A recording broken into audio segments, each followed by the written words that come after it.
আজ আপনারা শুনবেন হাসির রাজা শিবরাম চক্রবর্তীর কলমে মন্টুর মাস্টার।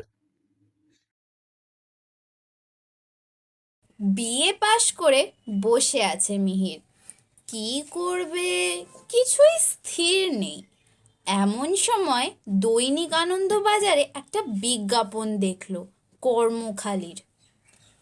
কোনো বনেদি গৃহস্থের একমাত্র পুত্রের জন্য একজন বিএ পাস গৃহশিক্ষক চাই।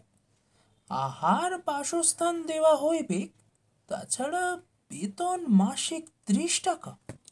বিজ্ঞাপনটা পড়েই লাফিয়ে উঠল মিহির। Yahoo, eureka! এই রকমই একটা সুযোগ খুঁজছিল সে। খাওয়া থাকাটা এমনিই হবে, তাছাড়া 30 টাকা মাস মাস। কিছু কিছু বাড়িতেও পাঠাতে পারবে। এমএটাও পড়া হবে সেই সঙ্গে। সিনেমা ফুটবল ম্যাচ দেখার মতো পকেট খরচারও অভাব হবে না। একবার তার মনে হলো এই বিজ্ঞাপনটা এর আগেও যেন দেখেছে সে, ওই আনন্দবাজারেই। হ্যাঁ, প্রায় সে দেখেছে, গত বছরও দেখেছিল। তখনই তার ইচ্ছা হয়েছিল একটা আবেদন করে দেয়, কিন্তু তখনও সে বিএ পাশ করেনি। খুব সম্ভব ছেলেটি একটি গবাকান্ত, তাই বেতন ভারী দেখে কেউ এগোলেও ছেলে আবার তার চেয়ে ভারী দেখে পিছিয়ে পড়ে।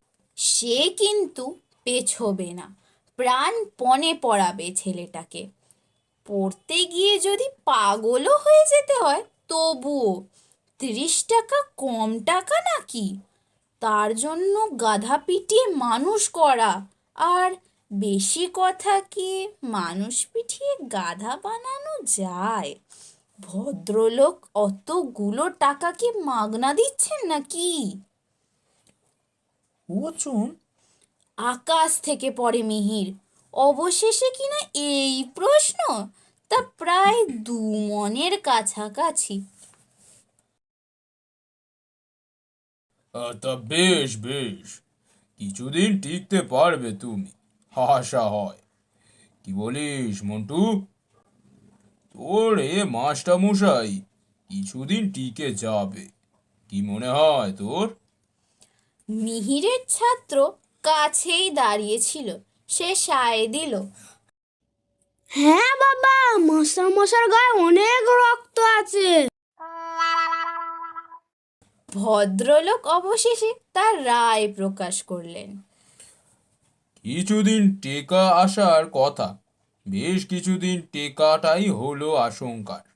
যাক, সবই শ্রী ভগবানের হাত। মন্টু বাধা দিল। ভগবানের হাত না বাবা, শ্রী